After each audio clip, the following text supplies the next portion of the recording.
kulan wacan daawada meel walbo aad joogto waxaad ku soo dhawaataa janaal kale waaye filmis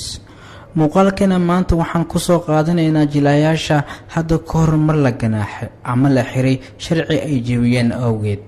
dalal loogu tuhmay dan lagu yeeshay iyo arrimo kale oo argagixis la xiriira jilayaasha qaar ayaa arrimahani lagu shaksanaa ee iska fogeeyeen qaarkood ku tilmaameen arrimo been abuur ah qaarkoodna qaatay qaladkooda oo ay ka mid yihiin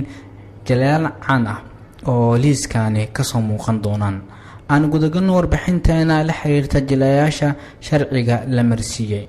actor koowaad waa John Abraham jilaagan ayaa waxaa xiray booliska Mumbai kadib markii uu si xooli ah u waday gaarigiisa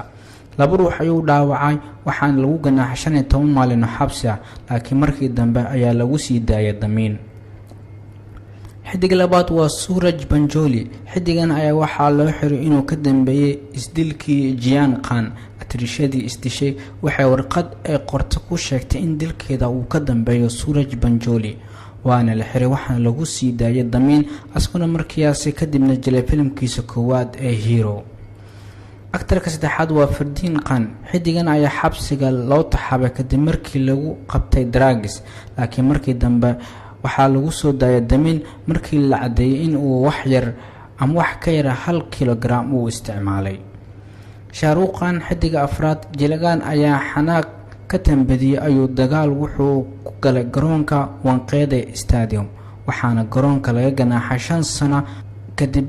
dabeecad xumadii uu ku sameeyay garoonka awgeed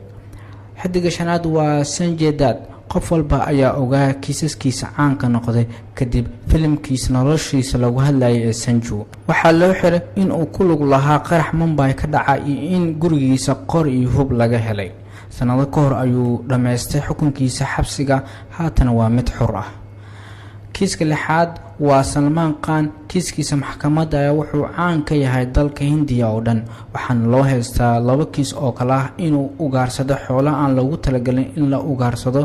iyo kiiska kale ee shilka gaar uu 2 ruux uu ku dilay asagoo cabsan dhawaan ayaa damiin lagu soo daayay iyadoo wali uu kiiskaas hakad ku jiro xidig ugu dambeeya toddobaad waa Shinai Ahuja waxaa loo haystaa wax aan laga filnayn oo ah inuu kufsi ku dhaqaaqay waxaana lagu ganaaxay 7 sano xariga waxaana lagu soo daayay damiin si uu u duubo filimkiisa Welcome Back to isla kiiskana ku guda jirnaaye Nawaduddin Siddiqui waxaa loo haystaa inuu si qaldan u qaatay lawyerkiisa hadalada ay ku wada hadleen asiga iyo xaaskiisa oo dhawaan hadashay ayaa waxay tiri in lawyerka uu si qaldan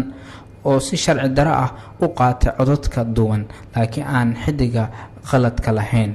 intaas ayaan ku soo xireynaa warbixintaana kaga hadlaynay xidigada xabsiga gala ama kiisas lagu soo oogay waad ku maasantahay daawashada hadda aad ka yeeshanaa la wadaaga asxaabtaada